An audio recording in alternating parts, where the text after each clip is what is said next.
ఇటు సినిమాల్లో విలన్ ఏం చేస్తాడు? హీరోను దెబ్బ కొట్టాలని ప్లాన్ వేస్తాడు. హీరోతో పోరాడే దమ్ము లేక ఫ్యామిలీ జోలికి వస్తాడు. కుటుంబ సభ్యులను అడ్డం పెట్టుకొని హీరో మీద కక్ష సాధించాలని చూస్తాడు. ఇప్పుడు తెలంగాణలో జరుగుతున్నది కూడా అదే. ఇక్కడ హీరో ఎవరో విలన్ ఎవరో మీకు బాగా తెలుసు. కేసీఆర్ను ఢీకొట్టలేక సత్తాలేక ఆయన కుటుంబాన్ని టార్గెట్ చేశాడు రేవంత్ రెడ్డి. కేసీఆర్ అనే బిగ్ కటౌట్ మోకాలంతా కూడా లేని ఈ మరుగుజ్జు ఈ రాష్ట్రంలో నీచ రాజకీయం చేస్తున్నాడు. కేటీఆర్ మీద బురద చల్లడానికి రేవంత్ వాడుకుంటున్నటువంటి రాజకీయ అస్త్రమే ఫార్ములా ఈ రేస్. పసలేని ఒక కేసును పట్టుకొని పగ తీర్చుకోవాలన్నది పన్నాగం. ఇంకా అర్థం కావట్లేదా ఇది బరాబర్ కుట్రేనని?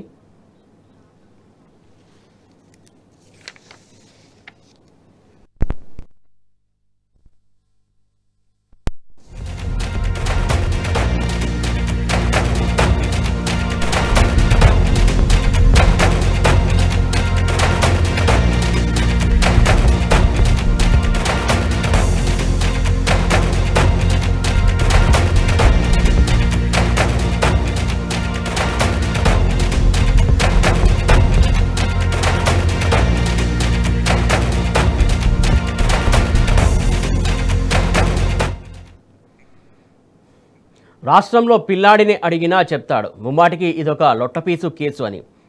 ఇదంతా కోడిగుడ్డు మీద ఈకలు పీకే యవ్వారం. గుంగట్లో వెంట్రుకలు లెక్కబెట్టే పన్నాగం. ఏం చేస్తారు మరి? అది తప్ప కేటీఆర్ మీద కక్ష తీర్చుకోవడానికి వేరే గత్యంతరం లేదు కాంగ్రెస్ పార్టీకి. హిమాలయమంతా ఎత్తున్నటువంటి ఉన్న కేటీఆర్ నిజాయితీని శంకించడానికి కాంగ్రెస్ పార్టీకి ఏ దారి దొరకలేదు. కేటీఆర్కు మరక అంటించడానికి అదొక్కటి తప్ప వేరే ఐడియా దొరకలేదు అస్తం పార్టీకి. అందుకే ఫార్ములా ఈ రేసును పట్టుకొని ఓ గగ్గోలు పెడుతున్నాడు 2 ఏళ్ల సంధి. ఆల్రెడీ సవాల్ విసిరారు కేటీఆర్. దమ్ముంటే లైవ్ టీవీ డిబేట్లో లైట్ డిటెక్టర్ టెస్ట్ పెట్టుకోమని దేశంలో ఏ రాజకీయ నాయకుడైనా ఇంత ధైర్యంగా ఛాలెంజ్ చేసిన సందర్భం ఉందా? కానీ ఇప్పటివరకు ఆ సవాలుకు సమాధానం రాలేదు రేవంత్ నోటి నుంచి. కేటీఆర్ వీసమంత తప్పు చేయకున్నా బద్నాం చేసే కుట్ర జరుగుతోంది. తెలంగాణకు హైదరాబాద్ నగరానికి గొప్ప పేరు తెచ్చినందుకేనా ఆయన మీద ఇంత పగ?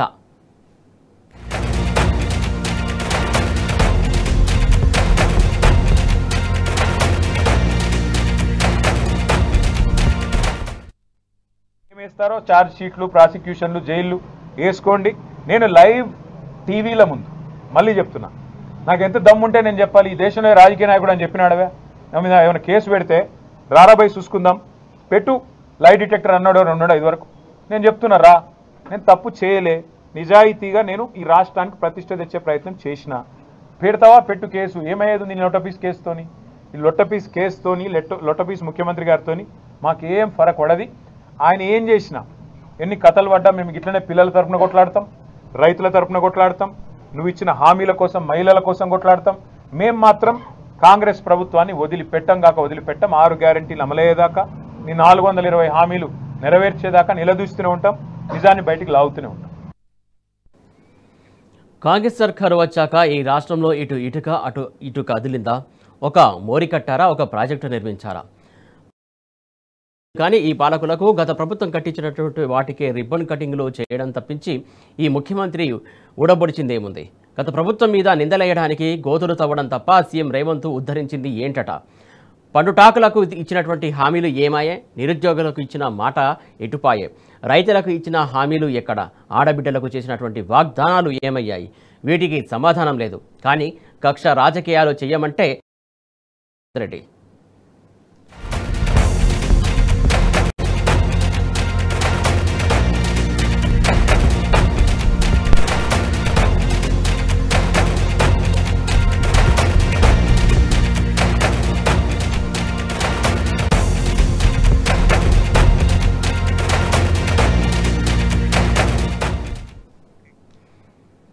అదేదో అంటారుగా సునకానందమని చూస్తున్నాడు. కడిగిన ముత్యం లాంటి మనిషి మీద బురద చల్లడానికి రేవంత్ గోతికాడ నక్కలా కాచుకొని ఉన్నాడు. తెలంగాణ కీర్తిని, హైదరాబాద్ ప్రతిష్టను విశ్వవ్యాప్తం చేసిన ఫార్ములా ఈ రేసు మీద రాళ్లేసే కుటిల యత్నం 2 ఏళ్లుగా జరుగుతోంది. ఫార్ములా ఈ రేస్తో ఈ రాష్ట్రానికి నయా పైసా నష్టం జరగలేదు. పైగా తెలంగాణకు 700 కోట్ల మేర ఆర్థిక లబ్ధి జరిగిందని ఇంటర్నేషనల్ మీడియా హెడ్లైన్లు పెట్టి మరీ చెప్పింది. ఈ వాస్తవాలకు నల్లరంగు పూసి నష్టం జరిగినట్టు చిత్రీకరిస్తోంది రేవంత్ ప్రభుత్వం. సిగ్గుచేటు. కేటీఆర్ మీద విచారణకు గవర్నర్ అనుమతి కోరుతూ కొద్ది రోజుల కిందట లేఖ రాసింది కాంగ్రెస్ సర్కార్. తెలిసిందేగా కాంగ్రెస్ బీజేపీల మైత్రి. గవర్నర్ అనుమతి ఇచ్చారంటేనే అర్థమైపోలేదా రెండు పార్టీల చీకటి బంధం? డౌట్ లేదు. తెర వెనుక అరాచక శక్తులన్నీ ఏకమయ్యాయి. కేటీఆర్ను ఇబ్బంది పెట్టడానికి కుట్రలు పదునెక్కుతున్నాయి. ఆల్రెడీ ఓటుకు నోటు కేసులో మనడు ఊచలు లెక్కబెట్టొచ్చి వచ్చాడు కదా, అవతలి వారిని కూడా వేధించాలన్నది విధ్వంస పాలకుడి స్కెచ్. అందుకే ఫార్ములా ఈ లొల్లి.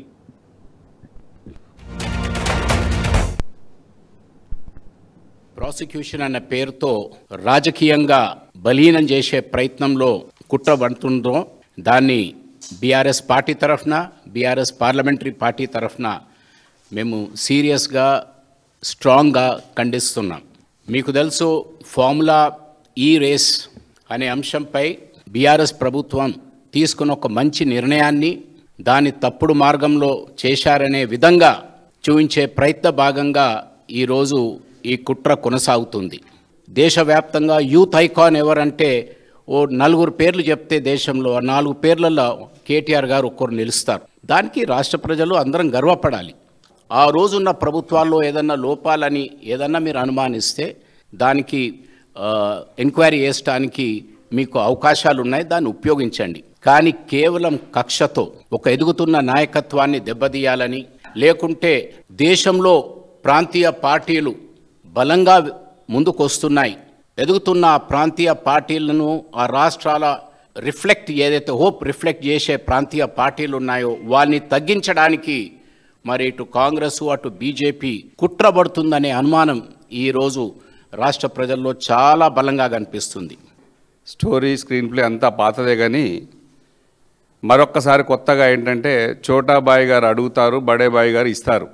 వీరు గవర్నర్ గారిని ప్రాసిక్యూషన్కు దీంట్లో విచారణకు అనుమతించమని చెప్పేసి ముఖ్యమంత్రి గారు కోరడం, లేఖ రాయడం, వాళ్ళు చాలా రోజుల తర్వాత ఈరోజు మరి ఇవ్వడం. ఓకే, గవర్నర్ గారు ఇచ్చారు. కానీ అంతకుముందే కేటీఆర్ గారి మీద మీరు పెట్టినటువంటి ఈ ఫార్ములా కేసులో ఖచ్చితంగా ఏసీబీకి సంబంధం లేకపోయినా దీంట్లో ఏ మాత్రం డబ్బు అవకతవక జరగలేదు అని తెలిసి కూడా ఏసీబీ విచారణకు సహకరించి 3 సార్లు విచారణకు వచ్చారు కేటీఆర్ గారు. ఒక రోజంతా ఉదయం 10 గంటలకు పోతే సాయంత్రం 6 గంటల దాకా మీరు 3 సార్లు విచారణ చేశారు. మీకు విచారణకు సహకరిస్తామని, మీరు లై డిటెక్టర్ టెస్టులు పెట్టుకున్నా సహకరిస్తామని మీరు కూడా ఎదురుగా కూర్చోండి ముఖ్యమంత్రి గారు, మీరు చెప్తున్న అబద్ధాలా నేను చెప్తున్న అబద్ధాలా, మీరు కూడా లై డిటెక్టర్కు ముందుకు రండి అని చెప్పేసి ఛాలెంజ్ విసిరి 3 సార్లు అటెండ్ అయిన తర్వాత కూడా ఏసీబీ తర్వాత కూడా ఆ కేసులో ఏమీ లేదు, ఇది ఒక లొట్టపీసు కేసు అని చెప్పేసి మా వర్కింగ్ ప్రెసిడెంట్ గారు తేల్చడం జరిగింది, చెప్పడం జరిగింది. కేసులోంచి ఎట్టి పరిస్థితుల్లో కేసులకు బీఆర్ఎస్ పార్టీ భయపడదు, ఖచ్చితంగా స్ట్రాంగ్గా నిలబడుతుంది. ఇవన్నీ కొత్త కాదు. 3 సార్లు ఏసీబీకి అటెండ్ అయినరు. సంపూర్ణంగా ఈ రేసులో ఏసీబీకి క్లియర్గా అటెండ్ కావడం జరిగింది. 3 సార్లు ఏసీబీకి అటెండ్ అయినా కూడా ఏసీబీ దర్యాప్తులో ఏం తెలియలేదు. మళ్ళీ దాని తర్వాత 3 నెలల తర్వాత గవర్నర్ ప్రాసిక్యూటర్లో అంతర్యం ఏంటంటే, ఎప్పుడు ఎన్నికలు వచ్చినా, ఎప్పుడు టీఆర్ఎస్ పార్టీ ఉవ్వెత్తున ఎదిగినా అప్పుడు ఈ 2 పార్టీలు కలిసి యువనాయకత్వాన్ని కేటీఆర్ గారిని అనగదొక్కాలనే ఉద్దేశంతో ఈరోజు చేసుకున్న కార్యక్రమమే బడేబాయ్ చోటాబాయ్ యొక్క ఈరోజు కలయిక. ఎట్లుందంటే వీళ్ళది రేవంత్ రెడ్డి గారు రాత్రిన బీజేపీతోటి లావాదేవీలు, పొద్దున కాంగ్రెస్ పార్టీ లావాదేవీలు. వీరి అజాబ్ ప్రేమ్కి గజాబ్ కహాని కథ. ఇప్పుడున్న కాంగ్రెస్ ప్రభుత్వం 100 జన్మలెత్తిన ఫార్ములా ఈ రేసు లాంటి ఈవెంట్ను తెలంగాణకు తీసుకురాగలదా? అంత సీన్ లేదులే ఈ దేశం. ఆ మాటకొస్తే ఈ ప్రపంచమే అబ్బురపడేలా గత బీఆర్ఎస్ ప్రభుత్వం ఈ రేసింగ్ని నిర్వహించింది. సచిన్ టెండూల్కర్ లాంటి క్రీడా దిగ్గజాలు ఉత్తినే సభాషని పొగుడుతారా? అది ఈ మట్టి బుర్రలకు అర్థం కాలేదు. అసలు జరిగిందేంటో మళ్ళీ చెప్తాం వినండి. మొత్తం 4 సార్లు మన దగ్గర రేసు నిర్వహించేందుకు నాటి ప్రభుత్వం ఒప్పందం చేసుకుంది. అయితే తొలి రేసుకు గ్రీన్కో సహా పలు సంస్థలు అద్భుతంగా నడిచింది. తర్వాత ఏడాది ఫిబ్రవరిలో జరిగే రేసు విషయంలో స్పాన్సర్ల సమస్య తలెత్తింది. స్పాన్సర్లు రాకపోవడంతో తాము రేసు నిర్వహించలేమని ఎఫ్ఏఐ ప్రతినిధులు ఆనాడు రాష్ట్ర ప్రభుత్వానికి చెప్పారు. ఇదంతా అసెంబ్లీ ఎన్నికల ముందు అంటే 2023 జూను జూలై మధ్య జరిగింది. అయితే 2024 ఫిబ్రవరి నాటికి తాము స్పాన్సర్లను పట్టుకొస్తామని, అప్పటి వరకు హెచ్ఎండిఏ నుంచి 50 కోట్ల నిధులను నిర్వహణ కోసం కేటాయిస్తామని నాటి పురపాలక శాఖ మంత్రి హోదాలో కేటీఆర్ హామీ ఇచ్చారు. రేసుకు ఏర్పాట్లు చేసుకోవాలని నిర్వాహకులకు చెప్పారు. ఆ మేరకే హెచ్ఎండిఏ నుంచి నిధులు కేటాయించారు. అందులో ప్రతి పైసా నేరుగా ఎఫ్ఐఏ సంస్థకే వెళ్ళింది. అందుకు మంత్రి పొన్నం మాటలే సాక్ష్యం. మేము పంపినాం బ్యాంకు నుంచి డబ్బు అక్కడికే పంపినాం, అక్కడ అడ్రస్ కూడా ఉందంటే మేమేం డబ్బు పంపలేదని అంటలేం. డబ్బు పంపింది ఇండియన్ ఓవర్సీస్ బ్యాంక్ అనే తెలుసు, పంపింది అక్కడికే అని తెలుసు, లండన్ కు పంపి మా డబ్బు మేము పంపినాం బ్యాంకు నుంచి డబ్బు అక్కడికే పంపినాం, అక్కడ అడ్రస్ కూడా ఉందంటే మేమేం డబ్బు పంపలేదని అంటలేం. డబ్బు పంపింది ఇండియన్ ఓవర్సీస్ బ్యాంక్ అనే తెలుసు, పంపింది అక్కడికే అని తెలుసు, లండన్ కు పంపి మా డబ్బు మేము పంపినాం బ్యాంకు నుంచి డబ్బు అక్కడికే పంపినాం, అక్కడ అడ్రస్ కూడా ఉందంటే మేమేం డబ్బు పంపలేదని అంటలేం. డబ్బు పంపింది ఇండియన్ ఓవర్సీస్ బ్యాంక్ అనే తెలుసు, పంపింది అక్కడికే అని తెలుసు, లండన్ కు. ఉల్టాచోర్ ఈ కోట్ రేవంత్కు అతికినట్టు సరిపోతుంది. ఈ మాట ఎందుకు అనాల్సి వస్తుందంటే ఈ దేశంలో 30 మంది ముఖ్యమంత్రుల్లో 10 మంది మీద తీవ్రమైన క్రిమినల్ కేసులు ఉన్నాయి. ఆ లిస్టులో మన ముఖ్యమంత్రి రేవంత్ పేరు కూడా ఉంది. మనోడి మీద అత్యధికంగా 89 కేసులు నమోదైతే అందులో 72 తీవ్రమైన ఐపీఎస్ కేసులు. తీవ్రమైన క్రిమినల్ కేసులంటే న్యాయ పరిభాషలో బెయిల్ రాని గుర్తించదగినటువంటి నేరం. వీటిలో గరిష్టంగా 5 సంవత్సరాలు శిక్ష పడొచ్చట. ఇది మా కవిత్వం కాదు, అసోసియేషన్ ఆఫ్ డెమోక్రటిక్ రిఫార్మ్స్ సంస్థ విశ్లేషించి వెల్లడించినటువంటి వాస్తవం. ఇప్పుడు చెప్పండి, చోర్ ఎవరో, క్రిమినల్ ఎవరో?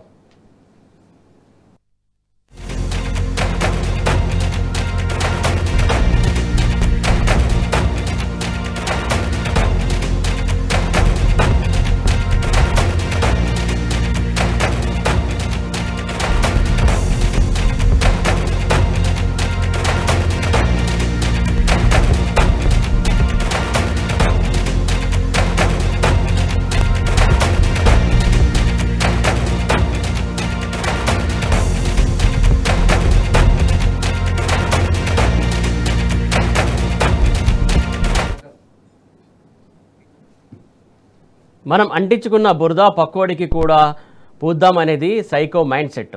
మనం ఎలాగూ క్రిమినలే కాబట్టి అవతలి వ్యక్తిని కూడా క్రిమినల్ చేయాలన్నది రేవంత్ క్రూరత్వం. అందుకోసమే కేటీఆర్ మీద ఇంత విషం చిమ్ముతున్నారు. హైదరాబాద్ బ్రాండ్ ఇమేజ్ పెంచినటువంటి కేటీఆర్ను అక్రమ కేసుల్లో ఇరికించి ఇబ్బంది పెట్టడమే రేవంత్ లక్ష్యం. కాంగ్రెస్ ప్రభుత్వ ఘోర వైఫల్యాలను ఎప్పటికప్పుడు ఎండగడుతున్న కేటీఆర్ మీద తప్పుడు కేసులు బనాయించి రాక్షసానందం పొందటమే నియంత టార్గెట్. స్థానిక ఎన్నికల వేళ రాజకీయ లబ్ధి పొందడానికి రేవంత్ చేస్తున్నటువంటి చిల్లర డ్రామానే ఇది. కక్ష సాధింపు చర్యలతో కేటీఆర్ మనోస్థైర్యాన్ని దెబ్బతీసే కుట్ర ఇంతకన్నా రాక్షసత్వం మరొకటి ఉంటుందా?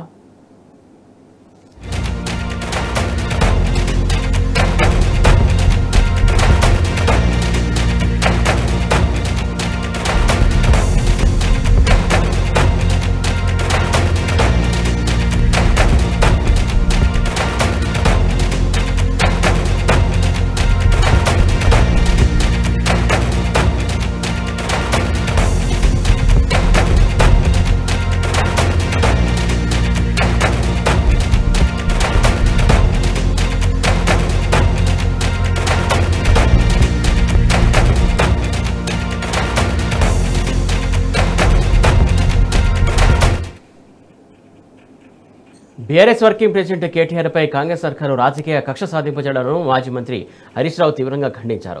ప్రశ్నించే గొంతులను నొక్కే ప్రయత్నం చేయడం దుర్మార్గమని ఫైర్ అయ్యారు. పూర్తి పారదర్శకంగా జరిగినటువంటి ఫార్ములా ఈ రేస్పై 2 ఏళ్లుగా రాజకీయం చేస్తున్నారని మండిపడ్డారు. కేటీఆర్కు బీఆర్ఎస్ పార్టీ పూర్తిగా అండగా ఉంటుందన్నారు. రేవంత్ రెడ్డి దుర్మార్గ వైఖరిని న్యాయపరంగా ఎదుర్కొంటామని తేల్చి చెప్పారు హరీష్ రావు.